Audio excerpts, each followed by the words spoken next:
ఇక చూడరి పాకిస్తాన్ వాళ్ళు మళ్ళొక పంచాయతీ పెట్టుకొచ్చింది. ఈ పంచాయతీ పాడైపోను. ఏం పంచాయతీ అంటే ఐసీసీ కంట ఒక ఫిర్యాదు చేసిరట. ఏమని ఫిర్యాదు చేసి వీళ్ళు మొన్న జరిగిన క్రికెట్ మ్యాచ్లో పాకిస్తాన్ ఓడిపోయింది, ఇండియా గెలిచింది. గెలిచినాక గెలిచిన వాళ్ళు బయటికి పోతుంటే జరంత చేతులు చేసిపోతారేమో అనుకొని మేము చూసినాం. వాళ్ళేమో చేతులు చేయలేదు, వాళ్ళు పత్తలే కూడా పోయారు, మా మనోభావాలు దెబ్బతిన్నాయి, ఇది ఎంతవరకు కరెక్ట్ అని అలా అంట మన మీద ఫిర్యాదు చేసిపోయారంట. మీరు ఫిర్యాదు చేసిపోయినంత మాత్రాన ఉరిగేది ఏం లేదు, వచ్చేది ఏం లేదు, సచ్చేది ఏం లేదు. కానీ అసలు మీతోటి ఆట ఆడమే పొరపాటు. మీతోటి ఆట ఆడినందుకు భారతదేశానికి ఏం రాదు. ఏమొస్తే పాడైతే చెప్పురి, ఏం రాదు.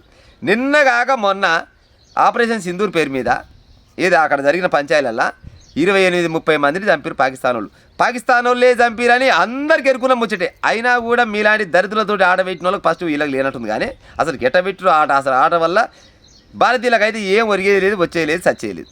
జస్ట్ ఒకటేంటంటే గెలిచిన మన ఒక ఆనందం తప్పితే అంతకు మించింది అయితే ఏం లేదు. కానీ ఒకవేళ ఎవరో పాకిస్తాన్ పొరగాళ్ళు ఇప్పుడు మేము చేతులు చేసుకొని అలాగే బలాయి తీసుకుంటే పాత పంచాయతీలు అన్నీ కొట్టేసినట్టు అవుతుందా?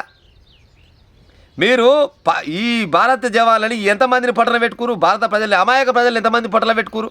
మరి చేతులు చేసినంత మాత్రాన మేము సోపత అవుతావా ఎట్ట అవుతుందని చెప్పు లెక్క తప్పి.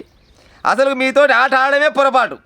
ఇంకా మీ చేతులు చేసి పిల్లగాళ్ళు బాగా ఆడారు, కష్టపడి ఆడారు, బలపీకుడు వీగిరు. మీరు జర ఓరి ఈసారి కాకుంటే ఏమంటారు నెక్స్ట్ టైం బెటర్ లెక్క ఇది చెప్తారు కదా. తర్వాత సారి గెలుస్తుంది కానీ ఈసారి ఊడిపోయారని మీకేమైనా విజ్ చేయవలసి ఉండే. నాలు విష్ కాదు, పొరపాటున కూడా ఈ పాకిస్తాన్ వాళ్ళకు భారతదేశం వాళ్ళకు క్రికెట్ మ్యాచ్ పెట్టనే పోదు. క్రికెట్ మ్యాచ్ కాదు, ఏ ఆట పెట్టవద్దు. వీళ్ళు పాడైపోను. ఈయనతోటి సోపత ఎట్టుంటుంది అంటే పాకిస్తాన్ వాళ్ళతోటి తాస్వామి కింద నిద్రపోయినట్టే ఉంటుంది. అది ఏ సమయంలో కాడేసేది తెలియదు. తాస్వామి గట్టినే ఉంటుంది పాకిస్తాన్లో. ఎంతసేపటికి భారతదేశం సర్వనాశనం ఎప్పుడైతే చూసేదంటే ప్రపంచ దేశాలలో ఏక నెంబర్ ఎదురుందంటే ఈ పాకిస్తాన్ ఒకటే ఉంటుంది.